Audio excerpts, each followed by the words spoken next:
Ob svetovnem dnevu prve pomoči je Komunala Kranj za zaposlene priredila razne aktivnosti. Predstavniki Rdečega križa so ugotavljali prisotnost sladkorja v krvi, višino holesterola in merili pritisk zaposlenim. V javno uporabo so predali zunanji defibrilator in priredili izobraževanje za zaposlene s področja oživljanja in pomena zgodnjega oživljanja ter o uporabi defibrilatorja.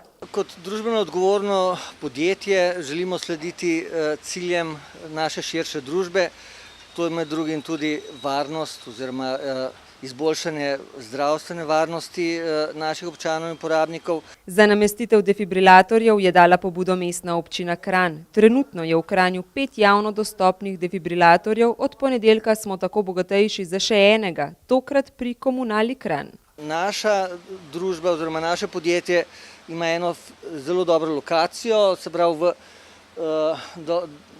dosti blizu centra mesta, blizu nas takega naprave javno dostopne ni. Naši uporabniki dnevno obiskujejo, se pravi naše podjetje dnevno obiskujejo naši uporabniki. Tukaj v sami upravni stavbi je približno 100 zaposlenih, okoli nas so trgovine, poslovni objekti, tako da menimo, da s to napravo lahko pomagamo širšemu krogu ljudi, ne samo našim zaposlenim. Zato smo jo namestili tudi na zunanjo stran, dostopna 24 ur na dan. Pri nenadnem srčnem zastoju štejejo sekunde. Če oživljanje ni pravočasno, lahko oseba po 10 minutah umre. Že po nekaj minutah neoživljanja pa lahko pride do nepopravljivih možganskih napak. Rešilci potrebujejo do kraja nesreče približno 6 minut. In v teh 6 minutah lahko mi naredimo marsikaj, se pravi, mi lahko v teh 6 minutah rešimo človekovo življenje.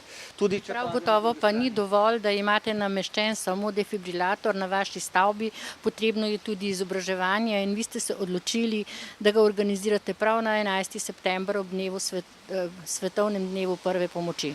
Tako je, tekom današnjega dne in jutrišnjega dne bomo izobrazili vse naše zaposlene, da se naučijo to napravo tudi uporabljati. Istočasno bomo imeli še malo krajši tečaj prve pomoči. Mislim, da je to pomembno ne samo v smislu, da vsi od nas znamo to zadevo prijeti v roke, ampak tudi nasploh za dvig naše samozavesti. Jaz osebno sem na zadnjem tečaju prve pomoči delal takrat, ko sem delal vozniški izpit. Kot večina ljudi, zato je potrebno osnove prve pomoči in postopke oživljanja obnavljati. Ključno je, da ukrepamo takoj ob nezgodi in do prihoda reševalcev nadaljujemo z izvajanjem oživljanja tudi s pomočjo defibrilatorja. Vsaka sekunda šteje.